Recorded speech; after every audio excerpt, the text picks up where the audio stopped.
എന്ന് ചിന്തിക്കുമെങ്കിൽ വേണ്ട, കാന്തപുരം മുസ്ലിയാർ തന്നെ സമ്മതിക്കുന്നുണ്ട് എന്നാ പറഞ്ഞത്. നബിയുടേതാണെന്ന് സമ്മതിക്കാൻ തെളിവില്ല എന്ന് അയാൾ തന്നെ പറയുന്നുവെന്ന് ഇവര് പറയുന്നുണ്ട്. അതും കൂടി കേട്ടോളൂ നിങ്ങൾ. സാക്ഷാൽ കാന്തപുരം വിഭാഗം എന്താണ് ഇന്ന് കാരന്തൂരിൽ പ്രവാചക തിരുമേനിയുടെ മുടിയുണ്ടെന്ന് പറഞ്ഞുകൊണ്ട് പ്രചരിപ്പിക്കുന്നതിന്റെ അർത്ഥം?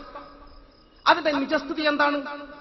ഞാൻ വളരെ കൃത്യമായി പറയട്ടെ. കാന്തപുരത്തെ അടുത്തറിയുന്ന ഒരാളെന്ന നിലയിൽ അദ്ദേഹം ഈ വിഷയത്തിൽ സത്യം പറയാൻ ഒരു സാധ്യതയുമില്ല എന്ന്, 1% പോലും സത്യത്തിന് സാധ്യതയില്ലെന്ന് ഉറച്ചു വിശ്വസിച്ച കൂട്ടത്തിലായിരുന്നു ഞാൻ.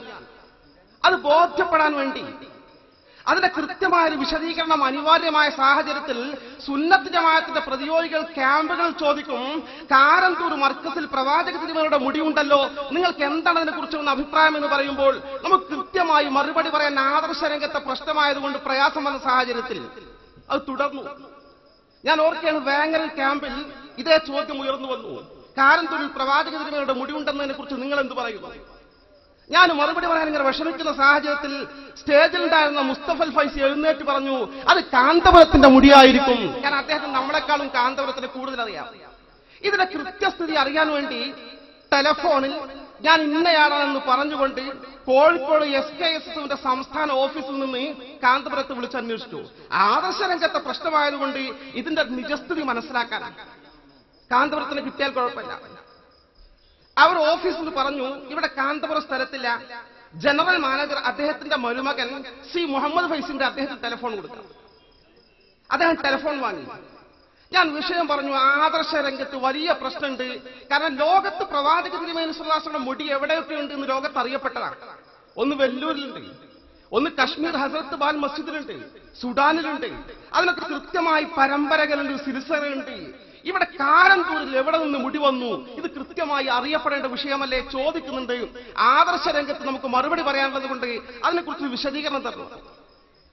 മരുമകൻ പറഞ്ഞു, അത് ഉസ്താദ് വരട്ടെ, ഉസ്താദ് 4 ദിവസം കഴിഞ്ഞാൽ വരും, ഉസ്താദിനോട് നേരിട്ട് ചോദിച്ചോ. ഞാൻ പറഞ്ഞു, നിങ്ങളിതിന്റെ മാനേജറല്ലേ, ജസ്റ്റ് ഒരു വിശദീകരണം തന്നുള്ള താൽക്കാലികമായിട്ട്. അദ്ദേഹം പറഞ്ഞു, അത് കാന്തപുരത്തിന് ബോംബെന്നോ ഗുജറാത്തിനോ എവിടെന്നോ കിട്ടിയതാണ്, എനിക്ക് അതിനെ കുറിച്ച് അല്ലെങ്കിൽ മൂപ്പരോടെ നേരിട്ട് ചോദിച്ചോളി.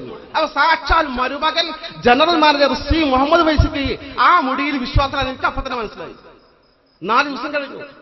കോഴിക്കോട് നാഷണൽ ദഅവ കോൺഫറൻസ് നടക്കുകയാണ്. പ്രവർത്തകരുടെ അഭിപ്രായമനുസരിച്ച് പരസ്യമായി സ്റ്റേറ്റ് ഓഫീസിൽ വിളിച്ചു കാന്തപുരത്തിനെ. ഈ വിഷയം പറഞ്ഞ് പരിചയപ്പെടുത്തിയപ്പോൾ കാന്തപുരത്തിന് ടെലഫോൺ കൊടുത്തു. കാന്തപുരത്തോട് വിഷയത്തെക്കുറിച്ച് പറഞ്ഞു, പ്രവാചക തിരുമേനിയുടെ മുടി ചുരുക്കി പറയട്ടെ, എവിടെ നിന്ന് കിട്ടി? ജസ്റ്റ് അതിന്റെ ഒരു വിശദീകരണം തന്നാൽ കുഴപ്പമില്ലായിരുന്നു. ഒരു വിവാദം ഒരു പ്രദേശത്തിലായി നമുക്ക് ഉറപ്പിച്ച് പറഞ്ഞുകൂടെ? നബിയുടെ മുടി എവിടെ ഉണ്ടെന്ന് ഉറപ്പിച്ച് പറഞ്ഞുകൂടെ? അതിനുവേണ്ടി ചോദിക്കുകയാണ്. അപ്പൊ അദ്ദേഹം പരിചയം പുതുക്കി. ആ മോനിപ്പോ എവിടെയാണ് ജോലി ചെയ്യുന്നത്? എന്തൊക്കെയാണ് മാൻ മുസ്ലിങ്ങളുടെ വിശേഷങ്ങൾ? വളരെ വിശാലമായി വാചാലമായി സംസാരിച്ച കാന്തപുരം നബി തങ്ങളുടെ മുടിയുടെ ഫലായിലുകളും പുണ്യങ്ങളും ഇങ്ങനെ പറയാൻ തുടങ്ങി. 5-10 മിനിറ്റ് പറഞ്ഞു. ഞാൻ ചോദിച്ചു, ഉസ്താദെ നിങ്ങളോട് ചോദിച്ചത് അത് എവിടുന്ന് കിട്ടി? അതിന്റെ കൃത്യമായ ഒരു പരമ്പര, ഒരു സിൽസില ഒന്ന് പറയാൻ പറ്റുമോ എന്നുള്ളതാണ്. ആ സിൽസില ഒന്ന് കാണിച്ചു തന്നാലും മതി. നമുക്ക് ആ സനത് കാണിച്ചു തന്നാൽ പ്രതിയോഗിക്ക് മുമ്പിൽ ഒരു കാണിച്ചു കൊടുക്കാലോ. അതെങ്ങനെ മോനെ, സനദിലെ ആൾക്കാരൊക്കെ മരിച്ചുപോയില്ലേ, അവരെങ്ങനെ കാണിച്ചു കൊടുക്കുക എന്ന് പറഞ്ഞു. അയാളുടെ സ്ഥിരം അടവാ. ഞാൻ പറഞ്ഞു, ഉസ്താദെ പറഞ്ഞത് ആ സനദിലെ ആൾക്കാരെ കാണിച്ചു കൊടുക്കുന്നല്ല, അതിന്റെ ഫോട്ടോ കോപ്പി ആ പരമ്പര തന്നാൽ കാണിച്ചു തന്നാൽ കുഴപ്പമില്ല എന്ന് പറഞ്ഞത്. അയാൾ പറഞ്ഞു, അങ്ങനെ പ്രശ്നം ഞാൻ കാണിച്ചു കൊടുക്കാതെ മോനെ, വിവാദം ഉണ്ടെങ്കിൽ വരട്ടെ. അങ്ങനെ നല്ല നിലക്ക് സംസാരിച്ച് ടെലഫോൺ ചെയ്ത കാന്തപുരം ഫോൺ വെച്ചിട്ട് 10 മിനിറ്റ് കഴിഞ്ഞ് വീണ്ടും തിരിച്ചെന്നെ വിളിച്ചു. കോഴിക്കോട് ഓഫീസിൽ വിളിച്ചിട്ട് എന്നെ ആവശ്യപ്പെട്ടു. ഫോൺ വാങ്ങി. അദ്ദേഹം പറഞ്ഞു, മോനെ, പിന്നെ മുജാഹിദ് ജമാഅത്തിൽ ഈ പ്രശ്നത്തിൽ വിവാദം ഉണ്ടാക്കി അതിന്റെ സനത് ആവശ്യപ്പെട്ടുകൊണ്ട് മോൻ അവരോട് കൂട്ടിക്കൊണ്ടുവരണ്ട.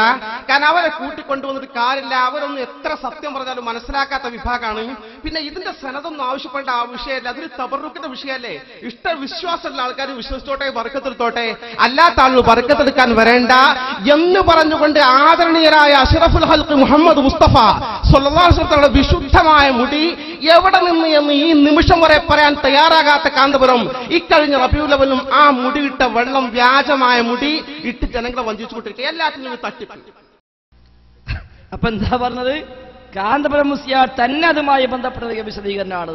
ഞാൻ അപ്പുറത്തെ വിശദീകരണം കൊടുക്കാനില്ല. മലപ്പുറം സലാമത്ത് നഗറിലാണ് ഇയാൾ ഈ പറഞ്ഞത്. സലാത്ത് നഗറിനെ സലാമത്താക്കാൻ വേണ്ടി സംഘടിപ്പിച്ച പരിപാടിയാണ് സലാമത്ത് നഗർ. പിന്നെ അതിന് മറുപടി ആയിക്കൊണ്ട് സാക്ഷാൽ കാന്തപുരം മുസ്ലിയാരും പേരോട് മുസ്ലിയാരും അടക്കമുള്ളവര് പങ്കെടുത്ത പരിപാടി മലപ്പുറം ടൗണിൽ വെച്ചു. അവിടുന്ന് കാന്തപുരം മുസ്ലിയാര് പറഞ്ഞു, നമ്മളെ മുടിന്റെ സനത് വേണമെന്ന് പറയണത്, സനത് ഇല്ലാന്നാ പറയണത്. അതിന് സനതൊക്കെ ഉണ്ട്, പക്ഷെ അത് ഇവരോട് കാണിച്ചു കൊടുക്കേണ്ട ആവശ്യം നമുക്കില്ല.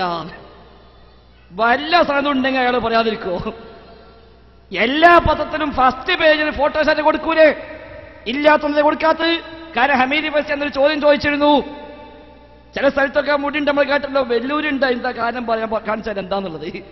അപ്പൊ വെല്ലൂരുണ്ട്, അതേപോലെ കാശ്മീരിലുണ്ട്. ഇനിയൊരു പുതിയ മുടി ഏതായാലും കളഞ്ഞു കിട്ടാണ്ടാവൂല.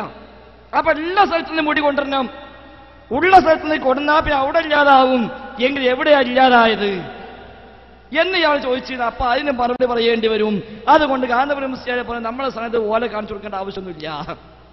അത്രേ ആവശ്യമുള്ളൂ അനുയായികൾക്ക്. അപ്പൊ ഇതിങ്ങനെ പറഞ്ഞു വന്നപ്പോൾ